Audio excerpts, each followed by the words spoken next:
It's October 31st. Happy Halloween. Yeah, shout it. There's a lot of scary things going on in the world today, and a lot of scary things that happen on the golf course. So today, we're going to face some of those golf fears. Golf is not that hard. Well, it doesn't have to be. That's why we cut through all the highbrow golf BS to give you what you really need to know to enjoy the golfing experience. I'm Doug Smith. And I'm Cheyenne Woods. And together we have over 50 years experience playing the game of golf at every level. Every week we'll break down a new topic in 10 minutes or less, answering some of the most popular questions in golf today. You're welcome. Yeah, that's my scary laugh. It sucked. It's okay. It's all good. So that laugh was BS. But Cheyenne and I are going to talk a little bit about some of the things that scare us on the golf course. And I'm going to be real. I'm going to give you no BS. And I'm going to give you some of the background information and stuff that terrifies me on the golf course. So I'm going to let you start, and then I'm going to come on in. Where do I begin? I think for a lot of people, as soon as you get to the course, that first tee is scary as hell. Hell yeah, absolutely. The first tee is like first swing of the day. Did you warm up? Did you not warm up? Are there people watching? Are there people watching? Or are you playing through or somebody behind you? Yes. That first shot, first day, I think we can both agree, absolutely scary. So terrifying. scary. And then a place like I played Riviera Country Club one time. I was fortunate enough to play there. And they actually announce you on the first tee. On the tee, please welcome Doug Smith. And I was like, damn. I'm on the spot. And they know my name. And it's like, damn, it's my name on this swing, this shot. And I was like, you know what? I'm going to hit this little 3-wood and not hit driver and then just see where it goes. All right, here you go. I don't know about you, but something that's terrifying to me, OB left and OB right. OB, if you don't know, is out of bounds. Whenever there's a hole where there's out of bounds on the left side and I can't house bail is left, right, house is right. Yeah. I'm just going to hit 4-iron and just lay back. I am terrified when I see OB left and OB right. Those are the things you're supposed to block out, though, Doug. We being you don't honest, even though. acknowledge it. It's just middle of the fairway. That's all you see. I know. But when I see those steaks, those poles, them white French fries down the left side, that's what I used to tell myself. It's like, damn, I got them French fries left.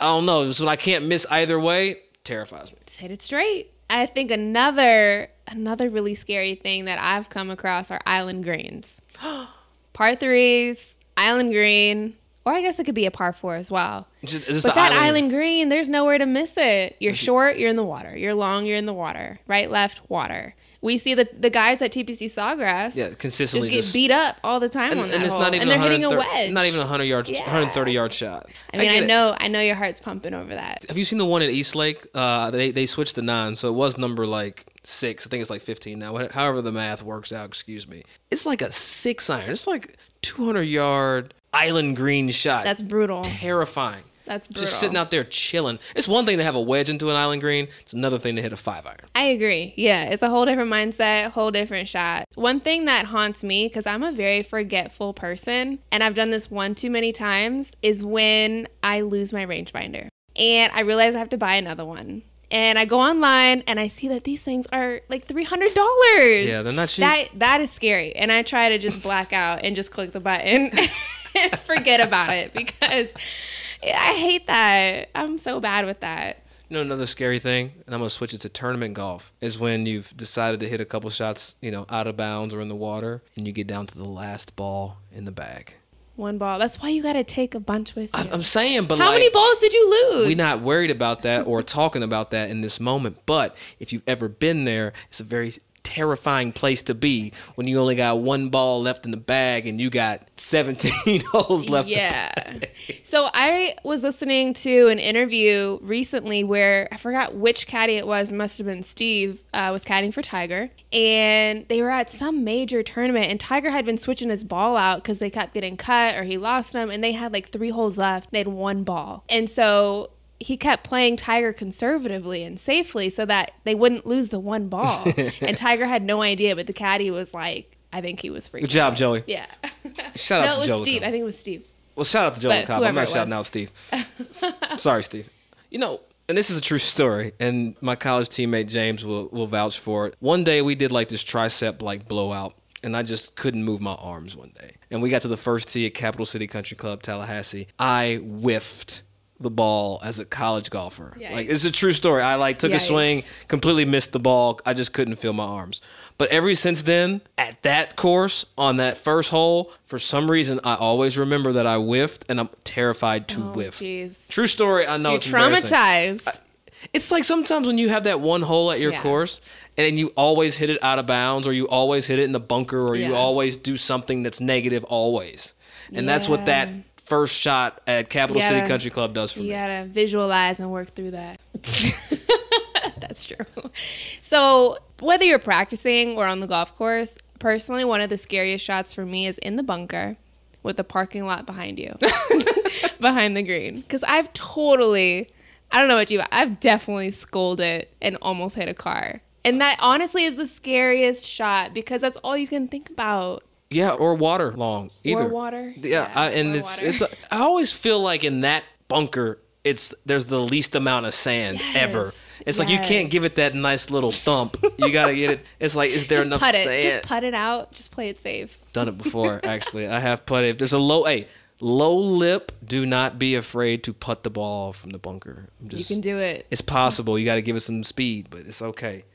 You know, Cheyenne, one of the things that I'm always kind of like oddly scared about when we're playing golf is when I'm at the driving range and I'm walking that line behind the people that are swinging, and there's people of all levels, even tour players. I'm trying to get to my spot. I'm just always afraid that I'm going to get hit or somebody's going to throw a club, because I've seen it happen. I've seen people just get taken out at the driving range because they weren't paying attention. They crossed the line or whatever you want to call it, and they got clocked. Yeah, and I got to be honest, some of these courses you go to, some people haven't played golf a lot, and so they're hitting some pretty errant shots. I've been hit by a golf ball, and that's scary, and it's painful. So just wear a helmet or something, or just like stay far, far away from those people because you are in danger. Can you just see that guy who gets to the golf course and he's just like, you know what? I got my tees, I got my clubs, I got my head covers for my irons. Where's my helmet? Yeah. Like, where's... Yo, it's dangerous out those there, though. doomsday preppers. Somebody. It is. Look, if you know somebody that has a helmet in their golf bag or mouthpiece, sorry, Maurice, but let me know. I want to know that. I want to shout them out. Who is that person? Scary things. Getting hit with a ball is scary. Yeah. Getting hit with a club is even worse. Oh my gosh. I had a lesson with a young lady way back in the day in like 2008. I was up in Massachusetts teaching, and I was showing this girl how to, maneuver the club through the follow through. And she forgot I was there with her and decided to rehearse the move. And I got hit in the head with a driver, and I saw stars. Yeah. I think that every golfer on any level can agree unanimously that the scariest shot in golf is the shank. And you can feel it as soon as it comes off the face. You said it. Yeah, you're not supposed to say it. I know, but you said it comes off the face. That is, it does so when it comes far off the hosel or the shaft. I know you got to face your fears though, and it happens to the best of us, unfortunately. Cheyenne is out here cussing. It's not a 4-letter word, okay? It's a 5-letter word. It's 5, which makes it even worse, probably. Right. But the shank, and it happens out of nowhere. And I know it hurts every time I say it. It's like a knife. It's like you stab me in the side. It's like shank. But you know what I love to watch sometimes? I go on YouTube and I'll watch professional golfers who have done the S word. Oh, like Henrik Stenson? Yeah, and it makes me feel so much better. I feel like Henrik Stenson has the most shanks per any professional golfer that's played, but he has a British Open. As scary as it is, it's just funny to watch. Have you shanked the ball in competition? For sure. I have too. For sure. And it's like, yeah, I did that. So let me go find it. Have you shanked one where it's like OB? In the water. Oh, in the water. It's just as good. Yeah. No, honestly, I think not even OB, but just totally like in the grandstands, like with a wedge in the grandstands on another hole. Sometimes that's worse. I feel like the shank always comes when there's people around. I was beat the pro at a celebrity golf outing. Oh, that's embarrassing. Recently. And it was the first swing of the day, and it wasn't the celebrity hosting the event, but it was people close to him. And this is a true story. And I wasn't all the way warmed up yet. I wasn't ready. Okay, we don't need all these excuses. You shanked it. You know where it's going.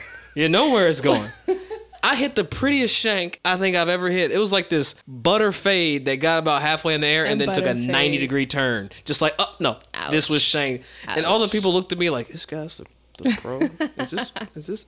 individual actually a good? Oh, man. And then I was like, you know what? I just want to get a laugh. Let me go ahead and hit one in there tight for you. Just kidding. Yep, that was just wanted to see how you responded to my shank. A lot of scary things in golf, as we mentioned, but I think the scariest thing today is that this is our final episode of the season. No, say it ain't so. How fast did that go? Say it ain't so. I know that was a lot, right? We did a lot really quick. A lot of episodes, a lot of information, a lot of great times connecting with you all there at home. But don't worry, we aren't going anywhere. Nope. We'll be here on social media for you to continue to engage and send your questions.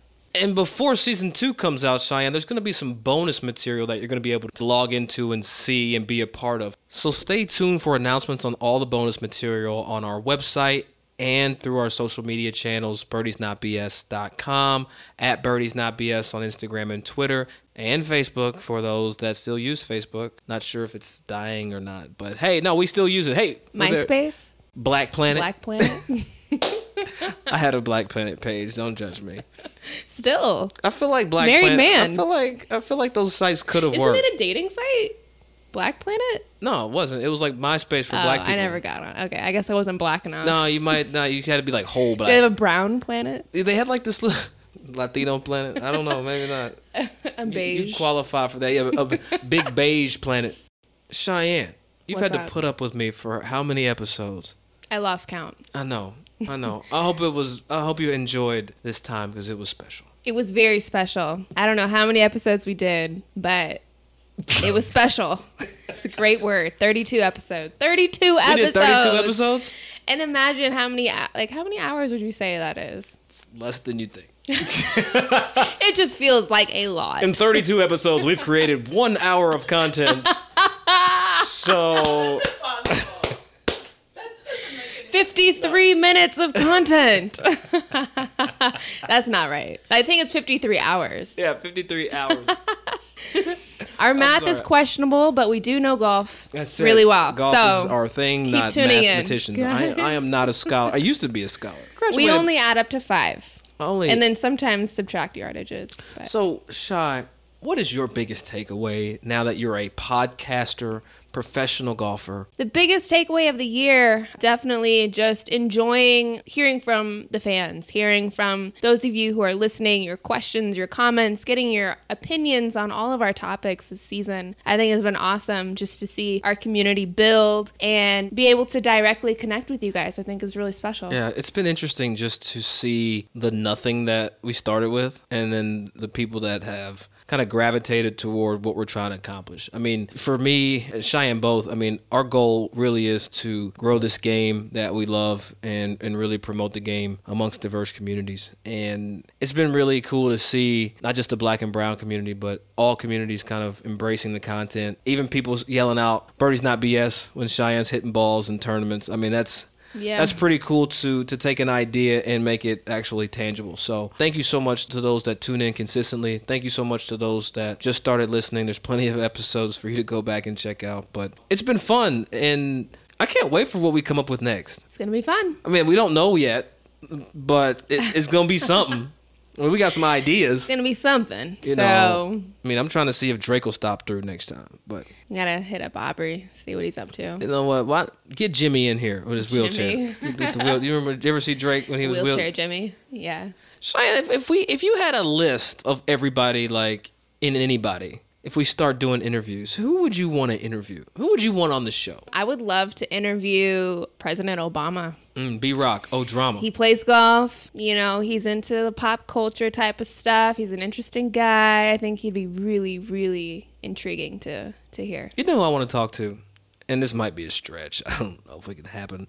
I don't know if we know anybody that knows him or not. But, you know, having like Brooks Koepka on the show. Yeah. I think that, did we talk about this, that this is your man crush?